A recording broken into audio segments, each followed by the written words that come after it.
क्या 84 लाख योनियां वास्तव में होती हैं? आइए जानते हैं विस्तार से। सनातन धर्म की मान्यता के अनुसार जीवात्मा 84 लाख योनियों में भटकने के बाद मनुष्य जन्म पाता है। अब सवाल कई उठते हैं। पहला यह कि ये योनियां क्या होती हैं। दूसरा यह कि जैसे कोई बीज आम का है तो वह मरने के बाद भी तो आम का ही बीज बनता है, तो फिर मनुष्य को भी मरने के बाद मनुष्य ही बनना चाहिए। पशु को मरने के बाद पशु ही बनना चाहिए। क्या मनुष्य आत्माएं पाशविक योनियों में जन्म नहीं लेती हैं? या कहीं ऐसा तो नहीं कि 84 लाख की धारणा महज एक मिथक भर है? तीसरा सवाल यह कि क्या सचमुच ही एक आत्मा या जीवात्मा को 84 लाख योनियों में भटकने के बाद ही मनुष्य जन्म मिलता है? आओ इनके उत्तर जानें। जैसा कि सभी को पता है कि मादा के जिस अंग से जीवात्मा का जन्म होता है उसे हम योनि कहते हैं। इस तरह पशु योनि, पक्षी योनि, कीट योनि, सर्प योनि, मनुष्य योनि आदि। उक्त योनियों में कई प्रकार के उप प्रकार भी होते हैं। योनियां जरूरी नहीं कि 84 लाख ही हों। समय के साथ अन्य तरह के जीव जंतु भी उत्पन्न हुए हैं। आधुनिक विज्ञान के अनुसार अमीबा से लेकर मानव तक की यात्रा में लगभग 1 करोड़ 4 लाख योनियां मानी गई हैं। ब्रिटिश वैज्ञानिक रॉबर्ट एम मे के अनुसार दुनिया में 87 लाख प्रजातियां हैं। उनका अनुमान है कि कीट पतंगे, पशु पक्षी, पौधा पादप, जलचर थलचर सब मिलाकर जीव की 87 लाख प्रजातियां हैं। गिनती का थोड़ा बहुत अंतर है, लेकिन यह महत्वपूर्ण है कि आज से हजारों वर्ष पूर्व आर्षि मुनियों ने बगैर किसी साधन और आधुनिक तकनीक के यह जान लिया था कि योनियां 84 लाख के लगभग हैं। गर्भ विज्ञान के अनुसार क्रम विकास को देखने पर मनुष्य जीव सबसे पहले एक बिंदु रूप होता है, जैसे कि समुद्र के एक कोशीय जीव। वही एक कोशीय जीव बाद में बहुकोशीय जीवों में परिवर्तित होकर क्रम विकास के तहत मनुष्य शरीर धारण करते हैं। स्त्री के गर्भावस्था का अध्ययन करने वालों के अनुसार जंतुरूप जीव ही स्वेदज, जरायुज, अंडज और उद्भिज जीवों में परिवर्तित होकर मनुष्य रूप धारण करते हैं। मनुष्य योनि में सामान्यतः जीव 9 माह और 9 दिनों के विकास के बाद जन्म लेने वाला बालक गर्भावस्था में उन सभी शरीर के आकार को धारण करता है जो इस सृष्टि में पाए जाते हैं। गर्भ में बालक बिंदु रूप से शुरू होकर अंत में मनुष्य का बालक बन जाता है, अर्थात वह 43 प्रकार से खुद को बदलता है। बच्चा जब जन्म लेता है तो पहले वह पीठ के बल पड़ा रहता है, अर्थात किसी पृष्ठवंशीय जंतु की तरह। बाद में वह छाती के बल सोता है, फिर वह अपनी गर्दन वैसे ही ऊपर उठाता है जैसे कोई सर्प या सरीसृप जीव उठाता है। तब वह धीरे धीरे रेंगना शुरू करता है, फिर चौपायों की तरह घुटने के बल चलने लगता है। अंत में वह संतुलन बनाते हुए मनुष्य की तरह चलता है।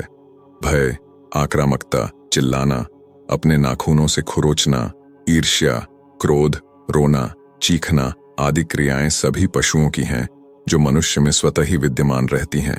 यह सब उसे क्रम विकास में प्राप्त होता है। सनातन धर्मानुसार सृष्टि में जीवन का विकास क्रमिक रूप से हुआ है।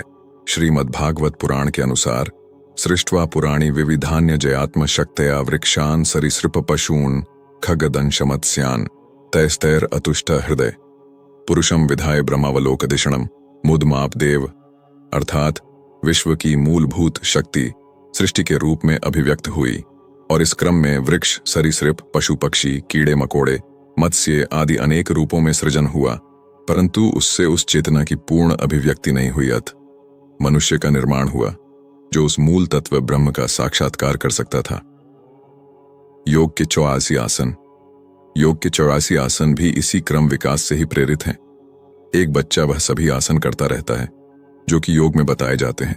उक्त आसन करने रहने से किसी भी प्रकार का रोग और शोक नहीं होता। वृक्षासन से लेकर वृश्चिक आसन तक कई पशुवत आसन हैं।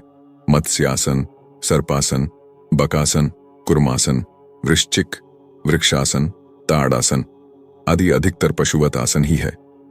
जैसे कोई बीज आम का है तो वह मरने के बाद भी तो आम का ही बीज बनता है, तो फिर मनुष्य को भी मरने के बाद मनुष्य ही बनना चाहिए।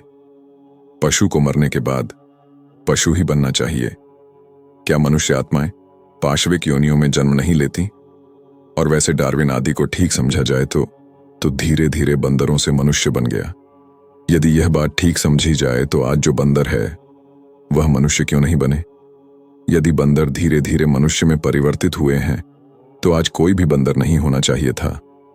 कुछ लोग पानी से डरते हैं और कुछ लोग आग से, जबकि उनके जीवन में ऐसी कोई घटना नहीं घटी होती जिसके कारण डर पैदा हुआ हो।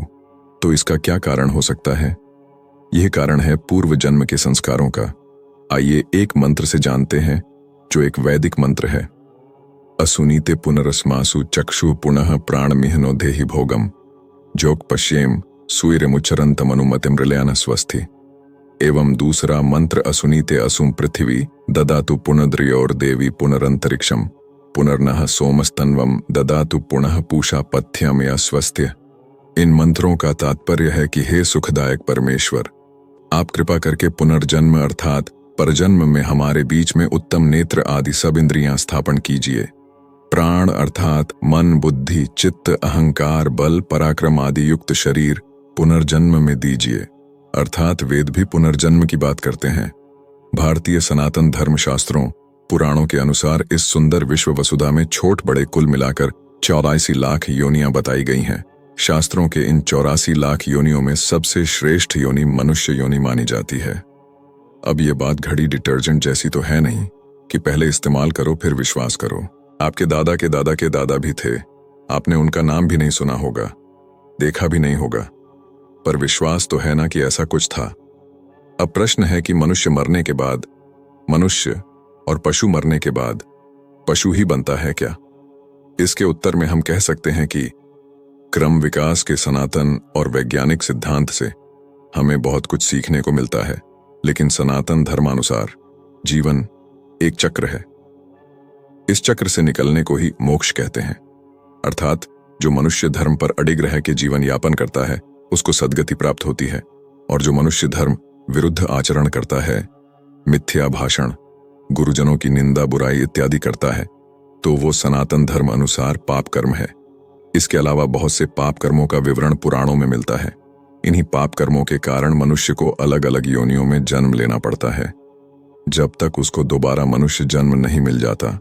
और मनुष्य जन्म मिलने पर वो भक्ति सद्मार्ग पर चलकर गुरु सानिध्य में रहता है, तो उसको भगवान की कृपा के साथ साथ मोक्ष प्राप्ति होती है।